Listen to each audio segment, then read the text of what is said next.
Oprah Winfrey has been a fixture in homes around the world for more than 3 decades. She's not only a pioneer in media, but a philanthropist, a best-selling author, and an award-winning producer and an actress. But for her latest project, Belief, she's exploring how we are all connected by our ongoing search for something greater than ourselves. मैं America में रहती हूँ और मुझे अच्छी job है, अच्छी परिवार है, सब कुछ है, पर मुझे वैसे भी ना मुझे ऐसा लगता है कि मुझे ऐसी श्रद्धा कैसे मिलती है। हाँ। सब करने वाले वही है, वही मन में लाते हैं तभी कोई श्रद्धा आती है। जब तक वो मन में नहीं बसेंगे कोई श्रद्धा नहीं आएगी। उनका दरबार इतना लंबा है वो उनके नाम से ही सबकी गाड़ी चलती रहती है। It was just a few minutes of conversation, but I felt like they could see inside my heart. And what they offered to me was something that I'll never forget. When it's your time, it'll be revealed to you. Oprah Winfrey narrates the series and is the executive producer behind the project. We are so honored that she is joining us now. I'm pinching myself. You know, so many powerful moments in this, and that was just one of them. I'm wondering, with everything that you've accomplished on this planet, why did you feel that this project was something you needed to do? Well, thanks for having me, first of all. Thanks for coming. We're still sweating. I have to say that my real role on the planet, even though I was labeled or called all those years talk show host. And I remember when I'd go into a different country, I'd always think about, like, am I really just a talk show host? What does that really mean? Because I see myself as a connector of ideas.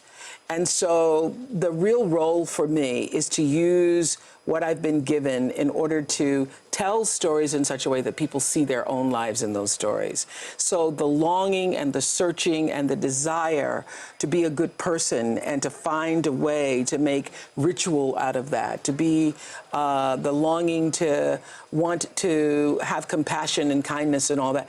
Everybody has that inside themselves. So to be able to tell stories in such a way that people could see themselves was the real idea behind this. And that's really why I believe I'm here. That's what my role is. As a connector, you just said that you are one. You've been able to cut across all different categories of people. Is that in part due to your spirituality? It's in part because I believe that we really are all one. I think one of the reasons for the success of the Oprah show for 25 years, #1. Did I mention that? Being the number one talk show. We know. Being the number one talk show. Huge fans. Being the #1 talk show for 25 years is because the only difference between myself and the viewer was that I had the mic. And so for many years, I saw myself, for all those years, literally, I saw myself as a surrogate viewer.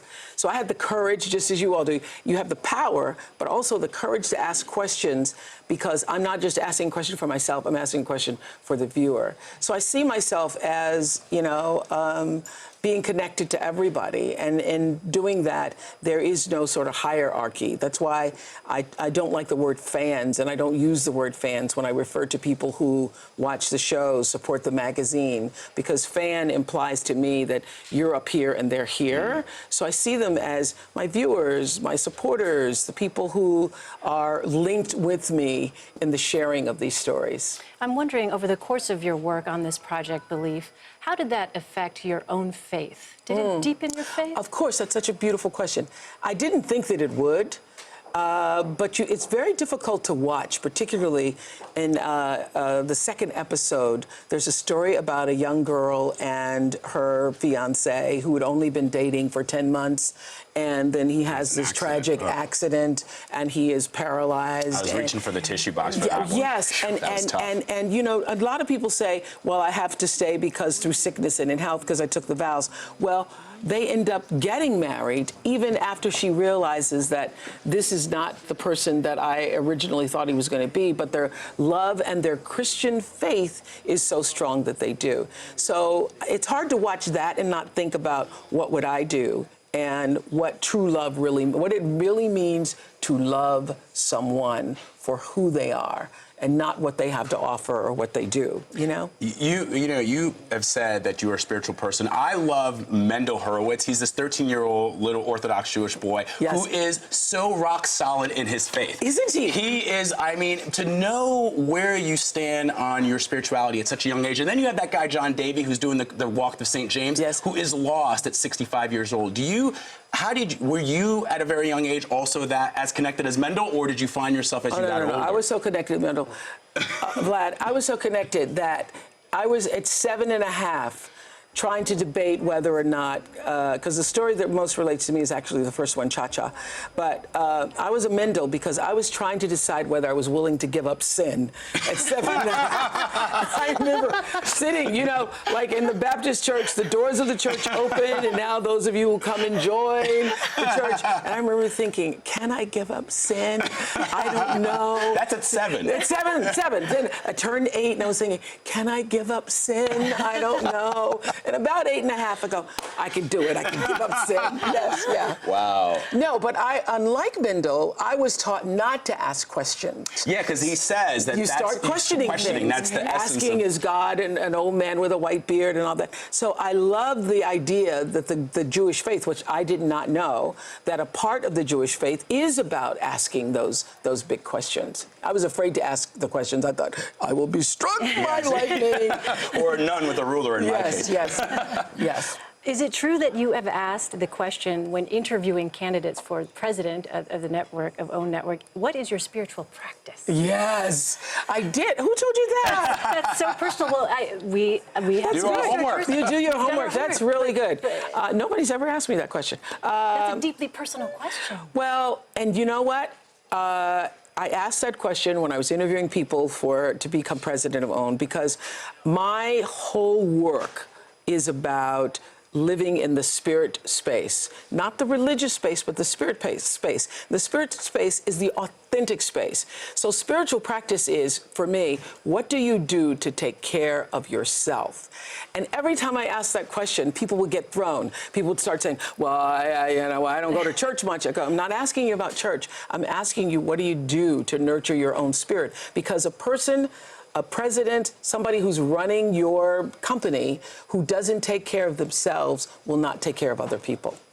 That's why I asked the question. Profoundly interesting. Yeah, you want to know that people are willing to look after themselves, and how do they make themselves feel whole, and how do they stay connected to themselves, because your ability to do that for yourself means that you are also willing to do it for other people. And a lot of the series is not about dogma. It's not about what you should do or what you shouldn't do, or you can't do this, you can't do that. Because you have Alex, this rock climber who is without a rope climbing this 1,000-foot mountain, or and he's like, well, I never really believed in anything but my breath. Yeah. I believe in my breath. I'm in the moment. Actually, when we were doing the series and we had all these stories up on the wall and looking at different countries and what do we have represented, is everybody here?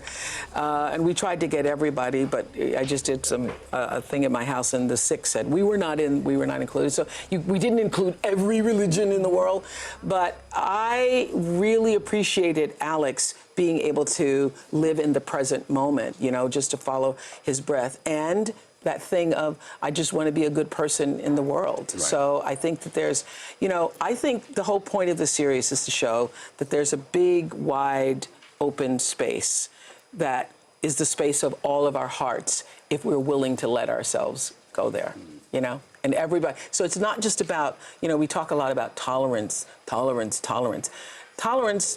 that's okay, but this to me is really about full acceptance. I accept that you are who you are, and this is the practice that you choose, and somewhere in the spiritual base, we all align, because all of the religions have this in common: compassion, kindness, and love.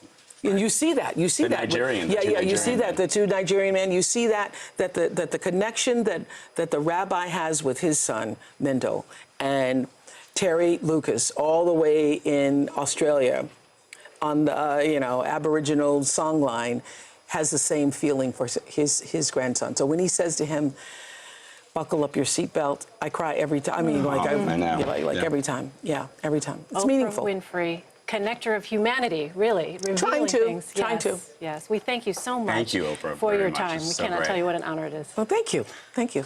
And don't forget to tune in to this series premiere of Belief this Sunday, October 18th on OWN, the Oprah Winfrey Network. OWN.